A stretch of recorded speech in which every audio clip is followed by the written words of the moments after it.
এরপর আল্লাহ বলেন হুয়াল্লাহুল্লাযী লা ইলাহা ইল্লা হুয়াল মালিকুল কুদ্দুসুস সালামুল মুমিন।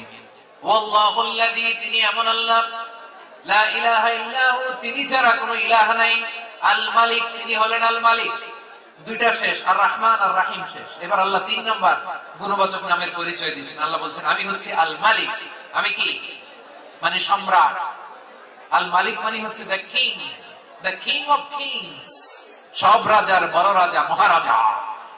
তার চেয়ে বড় রাজা আর কেউ নাই, তার চেয়ে বড় সম্রাট আর কেউ নাই, তার চেয়ে বড় ক্ষমতাধর সত্তা মহাবিশ্বে দ্বিতীয় কেউ নাই। চিৎকার করে বলেন ঠিক কি না? তিনি আল মালিক।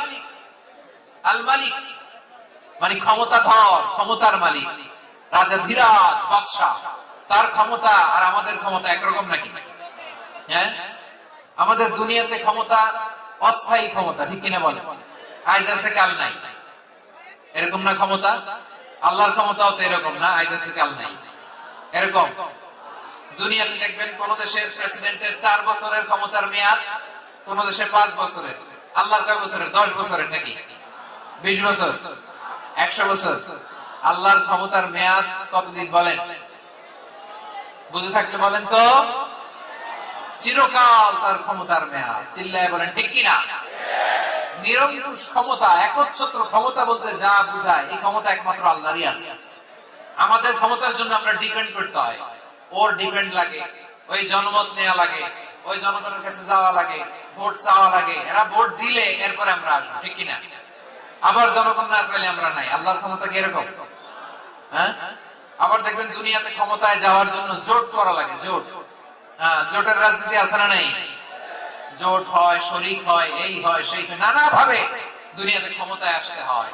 আল্লাহ বলে আমার ক্ষমতার জন্য কারো উপর বিন্দু পরিমাণ আমার ডিপেন্ড করা লাগে না। সৃষ্টি শুরু থেকে আমি ক্ষমতার চেয়ারে বসা, মহাবিশ্বের শেষ পর্যন্ত, সীমাহীন ভবিষ্যৎ পর্যন্ত আমি ক্ষমতার চেয়ারে থাকবো। আমি হলাম আল মালিক। আমার ক্ষমতার কোনো কমতি নাই, কোনো ঘাটতি নাই। কেউ আমার ক্ষমতা থেকে নামাতে পারবে না। পারা যাবে? এই যে আমরা ফ্যাসিস্ট সরকার যে আপনারা নামাই দিচ্ছেন গণ অভ্যুত্থান করে, মনে আছে? 5ই আগস্টের কথা ভুলে গেছেন এত তাড়াতাড়ি? মনে আছে? আছে। তা আমরা সবাই মিলে যদি একটা গণ অভ্যুত্থান করি, তাইলে তো আল্লাহর ক্ষমতা চেয়ার থেকে নামায় ফেলানো যায়। হ্যাঁ, যাবে না? পারবো না আমরা? কি বলে, পারা যাবে না? আচ্ছা, আমরা না হয় পারলাম না, জিন জাতি যদি আমাদের সাথে জয়েন করে, ম্যানকাইন্ড এর সাথে জিনকাইন্ড, ইফ দে জয়েন আস, সবাই মিলে একটা গণ অভ্যুত্থান, রেভলিউশন, ডেমনস্ট্রেশন, প্রোটেস্ট, সবাই মিলে যদি একটা অভ্যুত্থান করি, তাইলেই তো আল্লাহর ক্ষমতা শেষ। আওয়াজ করে বলেন, তাইলেই কি আল্লাহর ক্ষমতা শেষ হবে? এই যে বারোয়াখালীর ভাইয়েরা, এইদিকে কি হচ্ছে আমি তো দেখতে পাচ্ছি। এরকম হলো কেন? তোমরা খালি বোতল ছুড়লা কেন 2-1 জনের উপরে? হ্যাঁ, আমার দিকে তাকাও। প্রিয় ভাইরা, শান্ত হন, আমার দিকে তাকান, আর অল্প কয়েক মিনিট আমার দিকে তাকান। কেউ কিছু ছুঁড়ে মারবেন না কারো দিকে, মেহরবানি করে আমার দিকে তাকান। তাহলে আমরা সবাই মিলে একটা গণ অভ্যুত্থান যদি করি, আল্লাহর ক্ষমতা থেকে নামানো যাবে? আল্লাহ বলেন না, আমি হলাম আল মালিক, আসল ক্ষমতার মালিক, the king of kings, the owner of ultimate power, the owner of ultimate authority, the owner of ultimate sovereignty, নিরঙ্কুশ একচ্ছত্র ক্ষমতার মালিক হচ্ছি আমি আল্লাহ। আল্লাহ তাআলা সূরা মুলকের শুরুতে বলছেন, তাবারাকাল্লাযী বিয়াদিহিল মুলকু ওয়া হুয়া আলা কুল্লি শাইইন কাদির। মহিমান্বিত সত্তা, যার হাতে ক্ষমতা, তিনি যা চান তাই করতে পারেন। আওয়াজ করে বলেন তো তিনি কে? আবার আল্লাহ বলেন, কুলিল্লাহুম্মা মালিকাল মুলকি তুতিল মুলকা মান তাশাউ ওয়া তানজিউল মুলকা মিম্মান তাশাউ ওয়া তুইজ্জু মান তাশাউ ওয়া তুযিল্লু মান তাশাউ বিয়াদিকাল খায়র ইন্নাকা আলা কুল্লি শাইইন কাদির। আল্লাহু আকবার। এ নবী, আপনি বলুন, আল্লাহুম্মা মালিকাল মুলক, আপনি ক্ষমতার মালিক, তুতি মুলকা মান তাশা, যাকে চান তার ক্ষমতার চেয়ারে বসান। ওয়া তানজিউল মুলকা মিম্মান তাশা, যাকে চান তাকে ক্ষমতার চেয়ার থেকে ছুঁড়ে ফেলে দেন। তিনি কে? ক্ষমতার চেয়ারে বসায় কে?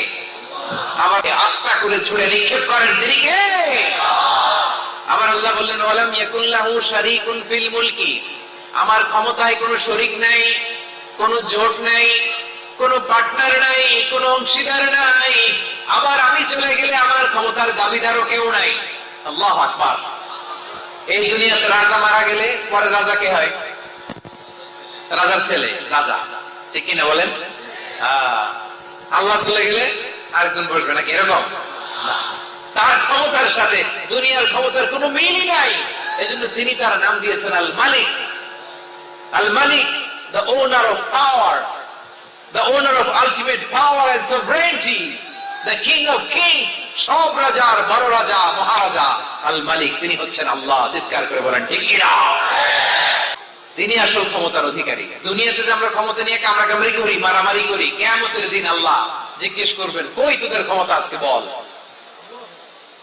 কিয়ামতের সময় সব মানুষগুলো যখন ইন্তেকাল করবে, সব জিনেরা যখন ইন্তেকাল করবে,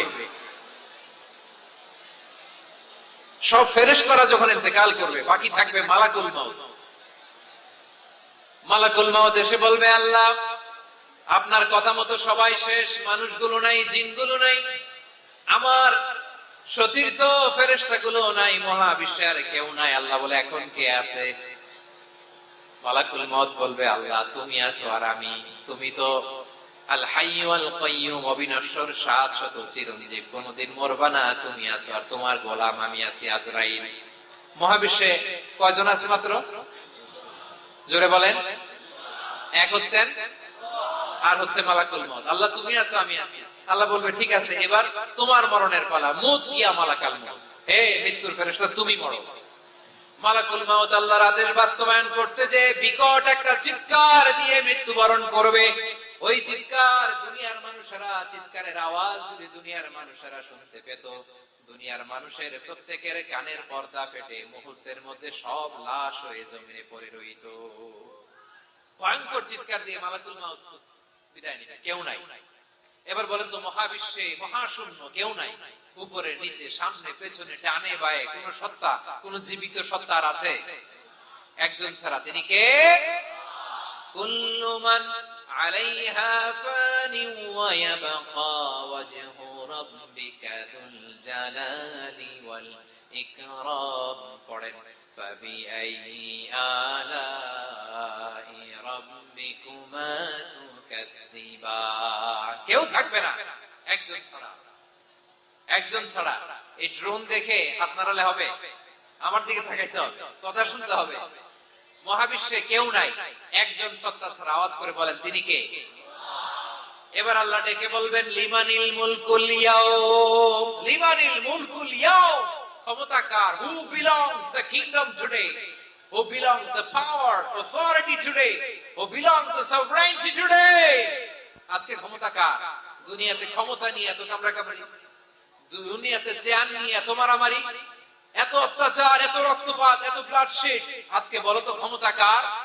কার ক্ষমতা?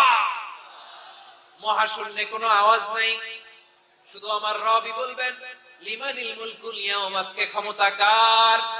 কোনো আওয়াজ নাই, উত্তর দেওয়ার মতো জীবিত কোনো সত্তা নাই, ফলে কেউ উত্তর দিতে পারবে না। আল্লাহ নিজেই প্রশ্নের উত্তর দিয়ে বলবেন লিল্লাহিল ওয়াহিদিল কাহ্হার, একচ্ছত্র অধিপতি, ক্ষমতার মালিক আল্লাহ ছাড়া কারোর জন্য কোনো ক্ষমতা নাই। চিল্লায় বলেন ঠিক কি না? তাহলে আর রহমান আর রহিমের পরে আমরা জানলাম আমার আল্লাহর আরেকটা সুন্দর গুণবাচক নাম হচ্ছে আল মালিক। কি নাম? আল মালিক, মানে দ্য কিং, রাজাধিরাজ, সব রাজার বড় রাজা, মহারাজা।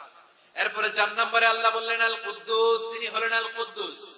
আল কুদ্দুস মানে হচ্ছে অতি পবিত্র, মহা পবিত্র, the most Holi, the absolutely pure, যার কোনো খুঁত নাই। আল্লাহর কোনো খুঁত আছে? তিনি মহা পবিত্র। আল্লাহর পবিত্রতা যখন আমরা বর্ণনা করি আল্লাহ খুশি হয়ে যায়, কারণ তার সত্তার একটা বৈশিষ্ট্য হচ্ছে তিনি আল কুদ্দুস। বারোয়াখালীবাসী আল্লাহর নামটা একটু জপেন না, বলেন আল কুদ্দুস। সবাই আওয়াজ করে আল কুদ্দুস, অতি পবিত্র, তার মধ্যে কোনো অপবিত্রতার ছিটে ফোঁটা নাই, মহাপবিত্র, the most pure, the most holy, অতি পবিত্র। ফেরেশতারা বলেছিল আল্লাহ আপনি মানুষ কেন বানাবেন? নাহনু নুসাব্বিহু বিহামদিকা ওয়া নুকদ্দিসু লাক, এই যে নুকদ্দিসু কুদ্দুস পাইছেন? তারা বলেছিল আল্লাহ মানুষ কেন বানাবেন, মারামারি করবে, আমরাই তো ভালো, আমরাই আপনার মহিমা বর্ণনা করি, আমরাই আপনার পবিত্রতা বর্ণনা করি, নুকদ্দিসু লাক, তার মানে আল কুদ্দুস। আবার আমার নবী বিশ্ব নবী যখন সিজদায় লুটিয়ে পড়তেন, আম্মা জানা এসে বলেন আমরা তো সিজদার মধ্যে সুবহান রাব্বিয়াল আলা বলেই শেষ, কিন্তু বিশ্ব নবী তাহাজ্জুদের নামাজে, নফল নামাজে, সুন্নত নামাজে তিনবার সুবহান রাব্বিয়াল আলা তাসবিহ পড়ার পরে তিনি পড়তেন সুবহুন কুদ্দুসুন রাব্বুল মালাইকাতি ওয়ার রূহ, সুবহ কুদ্দুস রব্বুল মালাইকাতি ওয়ার রূহ। সিজদায় লুটিয়ে পড়ে বিশ্বনবী এই দোয়াটা পড়তেন নফল নামাজে, সুন্নাত নামাজে কিংবা তাহাজ্জুদের নামাজে সুবহান রাব্বিয়াল আলার পরে কি পড়তেন? সুবহ, আওয়াজ করে বলেন সুবহ কুদ্দুস রব্বুল মালাইকাতি ওয়ার রূহ। মানে আল্লাহ আপনি প্রশংসিত, আল্লাহ আপনি অতি পবিত্র, আপনি সব ফেরেশতা কুলের রব, ফেরেশতাদের সরদার জিবরাইলের রব। সুবহানাল্লাহ। আজকে থেকে পড়বেন সিজদায়, হ্যাঁ বারোখালীবাসী পড়বেন নাকি শুধু নামাজে তো করি না? হ্যাঁ এরকম নফল নামাজে, তাহাজ্জুদের নামাজে, সুন্নত নামাজে সিজদার যে তাসবিহ সুবহান রাব্বিয়াল আলা তিনবার পড়ার পরে আমার ভাইরা, মহিলা প্যান্ডেলে আমার যে মায়েরা বোনেরা আছে, আজকে তো রেকর্ড হয়ে যাবে, কালকেই ভিডিও পেয়ে যাবেন। তিনবার সুবহান রাব্বিয়াল আলা পড়ার পরে পড়বেন সুবহুন কুদ্দুসুন রব্বুল মালাইকাতি ওয়ার রূহ। পড়বেন তো ইনশাআল্লাহ।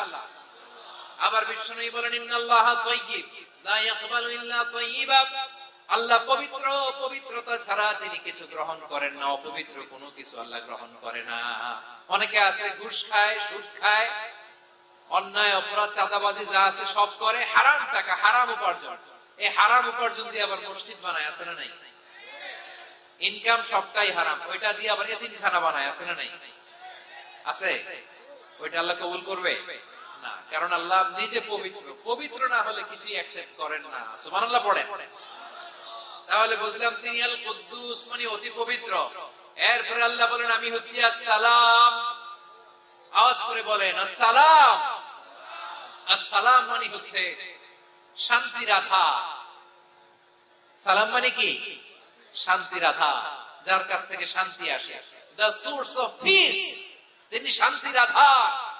এজন্য আমরা একে অপরের সাথে দেখা হলে কি বলি? সালাম। কি বলি?